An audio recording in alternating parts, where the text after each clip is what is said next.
సరే ఏంటి ప్రచారం దేని గురించి చేస్తున్నారు? గత కొద్ది రోజులుగా చూస్తున్నారు, 2-3 రోజుల నుంచి మిమ్మల్ని సోషల్ మీడియాలో కనిపిస్తున్నారు. ఏంటి మీ ఉద్దేశం ఏంటి? పవన్ కళ్యాణ్ గారు గెలాలండి. పవన్ కళ్యాణ్ గారు ఈసారి ఎలాగైనా సరే అసెంబ్లీలో కాలు పెడతానని ప్రతిజ్ఞ చేశారు. మేము ఈయన ప్రతిజ్ఞ చేసిన దగ్గర నుంచి ఆలకించి పిఠాపురం నియోజకవర్గం ఎంచుకుని ఇక్కడ పోటీ చేస్తున్నానని తెలిసినప్పటి నుంచి. మీది ఎవరండి? మాది శరభవరం అండి, పత్తిపాడు మండలం. అంటే పిఠాపురం నియోజకవర్గానా? కాదండి, పత్తిపాడు మండలంలో ఈయన మీద అభిమానం కొలిది నేను ఇక్కడ తిరుగుతున్నాను సార్. మీ పేరండి? పేరు బాబ్జీ అండి. ఇంటి పేరు మామిడి. ఓకే. ఏంటండి పవన్ కళ్యాణ్ గారి మీద ఎందుకని అంత అభిమానం? బాగా అభిమానం అండి, చిన్నప్పటి నుంచి అభిమానం అండి. నేనంటే దేని గురించి అండి? ఏం చూసారా? ఇచ్చారంటే నిలబడతారండి, మాట తప్పడండి. అదండి. అంటే ఏమన్నా మంచి కార్యక్రమాలు చేసి మీకు కార్యక్రమాలు ఎలాగా చేస్తారండి. ఇంకా ఆయన గొప్పతనం గొప్ప ఎప్పుడు గొప్ప వాళ్ళే చేస్తారండి. అదండి. అంటే మీ తరఫున మీరు ఇలా ప్రచారం చేస్తే పవన్ కళ్యాణ్ గారు గెలుస్తారు, మంచి మెజారిటీ వస్తుందనా? మెజారిటీ వస్తుంది సార్. అక్కడ చంద్రబాబు గెలుస్తాడు, ఇక్కడ ఈయన గెలుస్తాడు, ఎందుకు తిరగలేదు. ఇక్కడ 1,00,000 మెజారిటీ. మరి ఇక్కడ వైసీపీ వాళ్ళు కూడా చాలా మంది మండలానికి ఒకళ్ళు అధ్యక్షులు తిరుగుతున్నారు, పెద్ద పెద్ద లీడర్లు వస్తున్నారు, డబ్బులు ఖర్చు పెడతాం అంటున్నారు. మరి ఎలా ఉంటది అంటారు? బాబు ఎంత ఖర్చు పెడితే మాత్రం ముందుసారి చంద్రబాబు నాయుడు గారు ఏం చెప్పారు? మా సైకిల్ ఎక్కడ ఆగదన్నారు, ఫ్యాన్ దూసుకుపోయింది.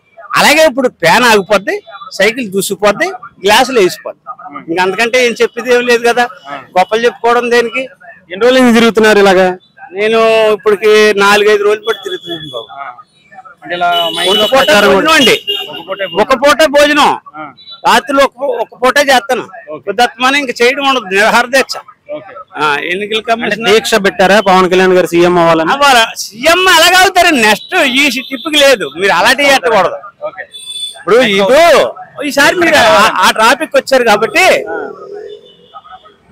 కేసీఆర్ గారు ఈయన దగ్గర శిష్యార్కం చేశారు, సీఎం అవ్వారు. రేవంత్ రెడ్డి గారు శిష్యార్కం చేశారు, సీఎం అవ్వారు. అయితే ఏ వ్యక్తి కూడా ఎవరొకరు సాయం లేకుండా పెద్దోడు అవడం కష్టం అండి. ఈ టెక్నికల్ అన్ని నేర్చుకోవాలి ఈయన ఇక్కడ. మళ్ళీ సార్ ఇడిపోవాలి, మెగా ఫ్యామిలీ అంతా దిగాల, అప్పుడు సీఎం గ్యారంటీ పవన్ కళ్యాణ్ గారు. కానీ ఇప్పటికి పాముగా ఉండడం మంచిది నా నిర్ణయం ప్రకారంగా. మోదీ గారు కూడా కలుస్తున్నారు కదా పవన్ కళ్యాణ్ గారిని, ఎలా అనిపిస్తుంది సార్?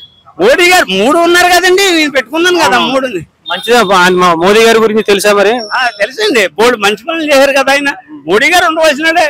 ఇప్పుడు మోడీ గారిని పంపించడం ఇంకెవరు పంపుతారం కాదు ఇప్పుడు ప్రస్తుతానికి ఉన్న సన్నివేశంలో. మరి ఇక్కడ పవన్ కళ్యాణ్ గారిని గెలుపు ఎవరన్నా ఆపగలరు?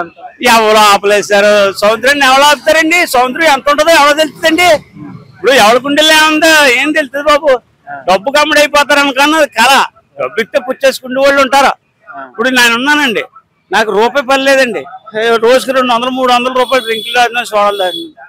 అయ్యే నాకు భోజనం లేదు కాబట్టి సాయంకాలం 7 దాకా 6:30 దాకా తిరుగుతానండి. 6 గంటలకి అక్కడ దిక్కుని బస్సు చూసి పడుకోవడం, అలాగే ఈ నియోజకవర్గం అంతా తిరగడం నా పని. అయితే పవన్ కళ్యాణ్ గారి గెలిపే మీ ధ్యేయంగా పనిచేస్తే మాకు చేయండి. అది మంచి జరుగుద్ది అంటారు ఆయన వల్ల ప్రజలకి? మంచి జరుగుతుంది బాబు, నాకు జరగకపోతే లెక్కే ఉంది. ప్రజలందరూ బాగుంటారంట. ప్రజలందరూ బాగుంటే చాలు. ఎన్ని రోజులు ఈ పర్యటన మరి? ఎన్ని రోజులు అంటే అండి, ఎలక్షన్ 2-3 రోజులు ఉందనగా దాకా సాగుతూనే ఉంటదండి. ప్రచారం ఎప్పటి వరకు చేయగలిగితే అప్పటి వరకు చేస్తాం.